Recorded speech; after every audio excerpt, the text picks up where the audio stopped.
இன்னைக்கு கடவுள் நம்மளுக்கு கொடுத்துருக்க வசனம் யோனா 1:17. யோனாவை விழுங்கும்படி ஒரு பெரிய மீனை கர்த்தர் ஆயத்தப்படுத்தி இருந்தார். அந்த மீன் வயிற்றிலே யோனா ராப்பகல் 3 நாள் இருந்தான். இந்த வசனத்தை குறித்து கடவுள் நம்மகிட்ட என்ன சொல்கிறது பார்ப்போம்.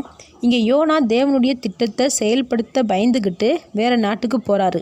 அப்போ தான் கடலில் இருந்த மாலுமிகள்னால யோனா கடலில் தூக்கி போடப்படுறாரு. அப்போ தேவன் ஒரு பெரிய மீனை உருவாக்கிறாரு. அப்போ அந்த மீன் யோனாவை முழுங்கிடுது. 3 நாள் அந்த மீன் வயிற்றுக்குள்ளே யோனா உயிரோடு இருந்து தேவனை நினச்சி ஜெபிக்கிறாரு. 3 நாள் ஒரு மனுஷன் மீனோட வயிற்றுக்குள்ளே உயிரோடு இருக்க முடியுமா? நிச்சயமாக இல்லை.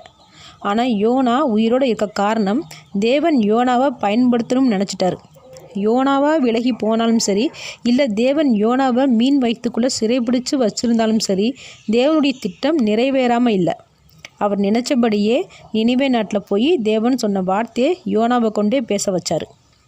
அதே போல் தான் நமக்கும் எத்தனை தடைகளை நாம் உருவாக்கிக்கிட்டாலும் சரி, இல்லை தேவன் கொஞ்சம் காக்க வச்சாலும் சரி, தேவனுடைய திட்டம் சரியான நேரத்தில் கண்டிப்பாக நிறைவேற்றுவார்.